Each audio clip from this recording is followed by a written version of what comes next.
Este es el video Sociedad y sus sistemas número 2. Continuando con el primero, habíamos estado trabajando algo sobre el sistema político y decíamos que en el Estado está depositada la gran porción de poder de tal manera que de la sociedad, de tal manera que entendemos, decíamos que ahí está una especie de monopolio del poder y que este aparato organizacional de la sociedad está administrado por un conjunto de seres humanos que se llama gobierno. Dependiendo de el tipo de sistema económico político que existe en una sociedad,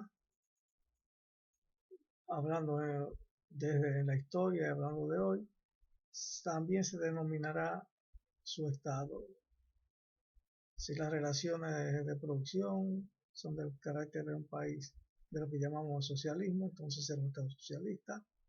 Si el sistema económico es un sistema económico de orden capitalista, será un estado capitalista, porque son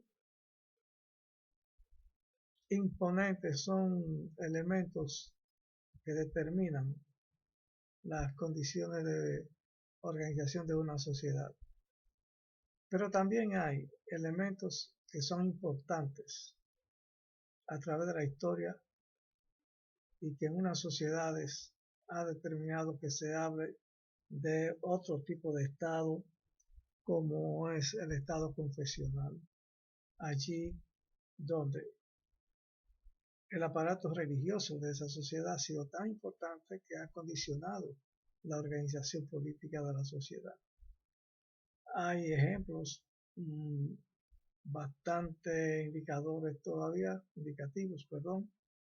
en el Medio Oriente, aunque ya aquellas sociedades están bastante occidentalizadas o modernizadas, o donde hay aparatos económicos apoyados en la industria o organizados a la manera de lo que llamamos la economía capitalista. En materia de los gobiernos, tradicionalmente tenemos a una tipología o tipos de gobiernos llamados unos democráticos, llamados otros socialistas también, llamados unos de acuerdo al tipo de presidente o de jefe de Estado que tengan, como son las aristocracias y las monarquías. En realidad, esas dos ya son gobiernos donde este tipo de representación es simbólica, básicamente. Se dice hoy en día que el rey reina pero no gobierna, es decir, que las funciones del ejecutivo en esas naciones no la ejerce el rey. El rey está como una especie de último recurso por el carácter simbólico que tiene, y ese carácter tiene que ver con la historia de estas sociedades donde todavía se tienen un régimen de dirección política que tiene ese tipo de personaje, el llamado rey o monarca. Generalmente hay un primer ministro que es el jefe, digamos, del Estado, es el que maneja, el que coordina y dirige a los administradores del Estado, es decir, al equipo de funcionarios que administran las instituciones del Estado.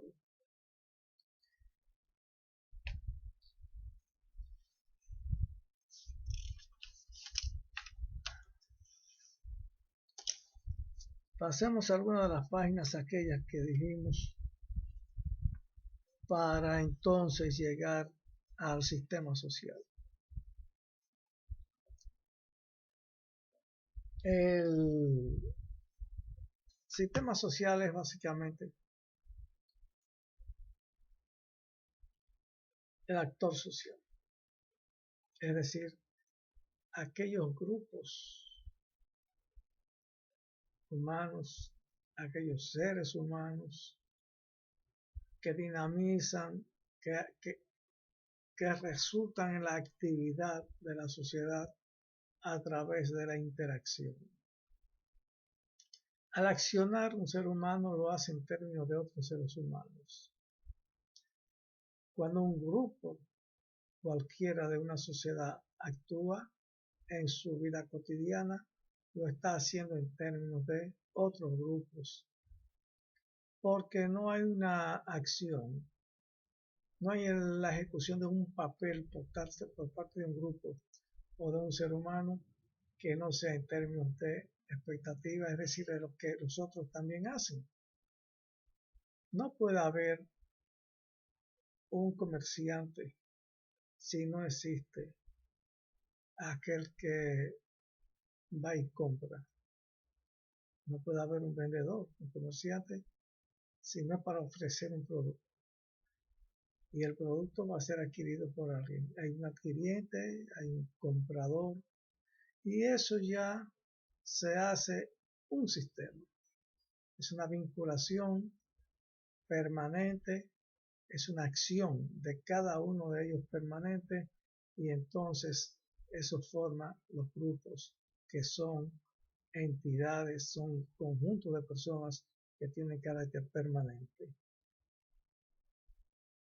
Es importante entender la función de los grupos en la sociedad, porque ellos son el esqueleto, la estructura de la sociedad. Aunque nos veamos como individuos que hacemos cosas, las cosas que hacemos las hacemos como parte de un grupo. Yo soy profesor y yo hago mi papel aquí, mi tarea de profesor. Estoy con ustedes haciendo esta labor, pero yo hago esto porque muchos otros lo hacen, y esa función, esa tarea se transmite y se pasa a otros. Mañana yo no estoy, pero el papel que yo desempeño no desaparece, no se va conmigo, sino que se queda, y otros vienen y lo toman, hacen el mismo papel. Y eso, esa permanencia en lo que las personas hacen, digamos que es en lo que consiste el grupo. Claro, hay elementos que podemos decir, se llama que tienen los mismos intereses, ciertamente, se dice que corresponden a una misma posición dentro de la sociedad, correctamente, pero todo eso significa lo que hace el grupo, lo que es la persona. El sistema social es en sí ese conjunto de acciones repetitivas que los grupos, las instituciones, las personas hacen en la vida cotidiana, porque eso tiene carácter de permanencia. Los grupos tienen carácter permanente. Hay diferentes grupos, hemos dicho desde hace un rato atrás, y los diferentes grupos significan diferentes acciones, diferentes actividades en la sociedad, de tal manera que, para darnos a entender mejor, poder diferenciar una cosa de la otra, cuando nos encontramos con personas que se reúnen a hacer una misma cosa, pero lo hacen de manera accidental, no estamos frente a un grupo social. Estamos frente a un grupo de personas, pero que se van a disolver dentro de un rato o X tiempo, que están allí por una función o tarea o actividad puntual que en algún momento desaparece. Puede ser una fiesta, puede ser un matrimonio, puede ser la presencia de mucha gente en un hospital en estos días de coronavirus. En algún momento se disuelve aquel conjunto de personas y ya no se encuentran integrados por un interés común que era transitorio. En el grupo no sucede eso. El grupo social tiene el carácter de permanencia. Lo que sucede es que no podemos confundir al grupo con la multitud o la gran cantidad, de papeles que un ser humano hace. Eso es otra cosa. Yo pertenezco a un grupo, digamos, de los profesores. Hago ese papel permanentemente. El que yo haga otros papeles no me sustrae, no me saca del grupo de profesores para yo entonces ser de otro grupo. Es que yo pertenezco a ambos grupos a la vez. Puede ser la familia, puede ser una entidad empresarial, pueden ser muchísimas de las cosas que uno hace en la vida, pero que están organizadas grupalmente.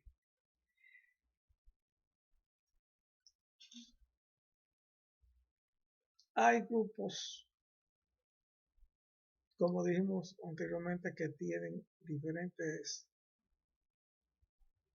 capacidades de poder, fuerza, intensidad de fuerza diferente, capacidades de fuerza diferente.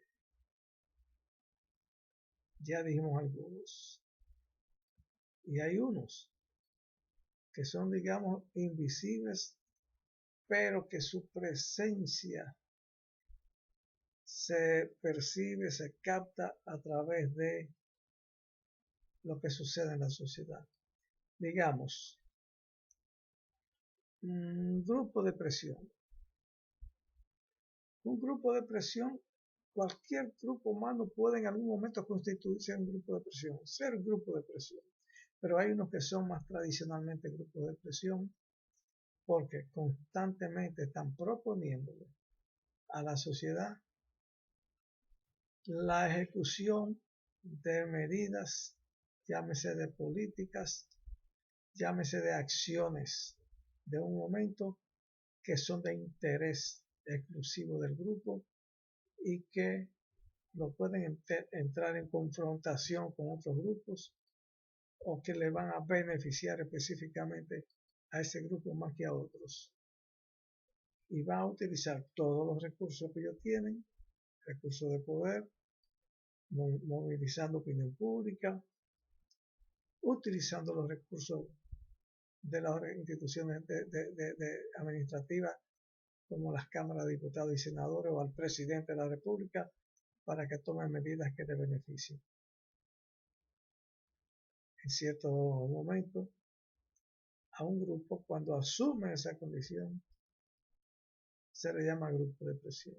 Y hay unos que lo son permanentemente, porque están siempre vigilantes de lo que son sus intereses y de tomar ventaja en cada decisión importante que se pueda tomar en la sociedad a la cual pertenece.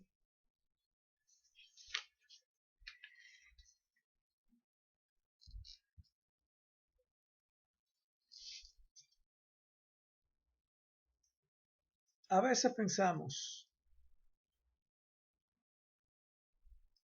que una cosa son las clases sociales y otra cosa son los grupos sociales.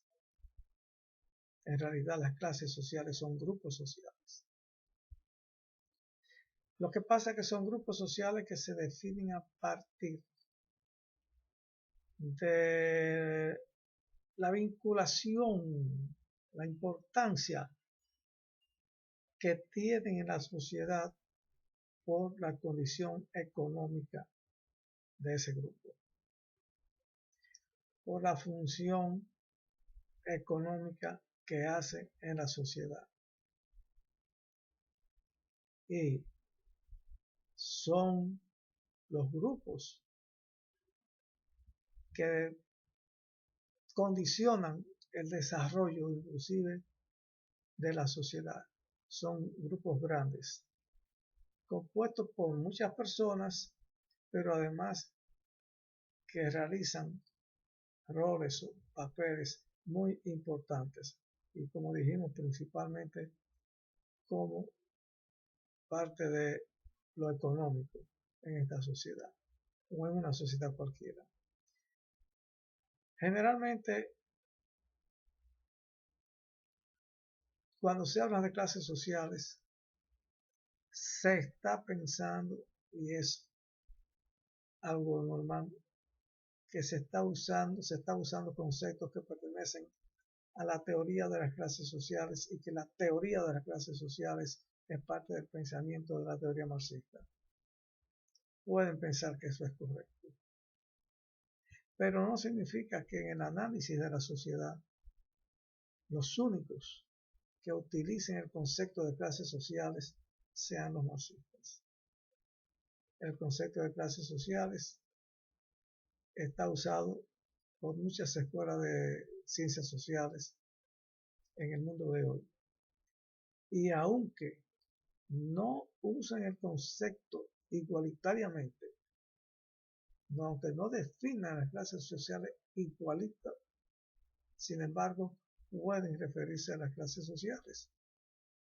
Porque, por ejemplo, las corrientes más tradicionales de los pensamientos sociológicos en Occidente, digamos Estados Unidos, hablar de clases sociales significa concebir las personas a través de su estatus, es decir, de sus ingresos,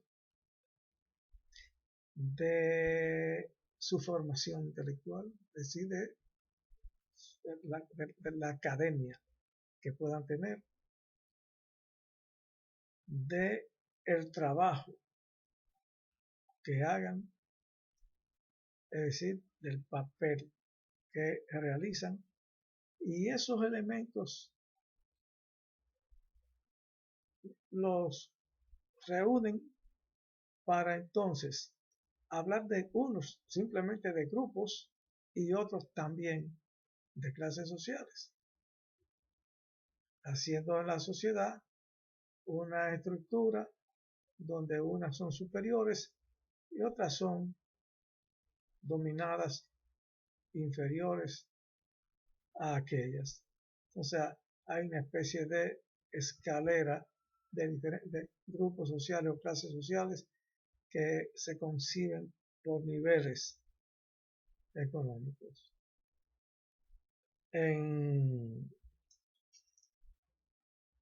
Hoy en día,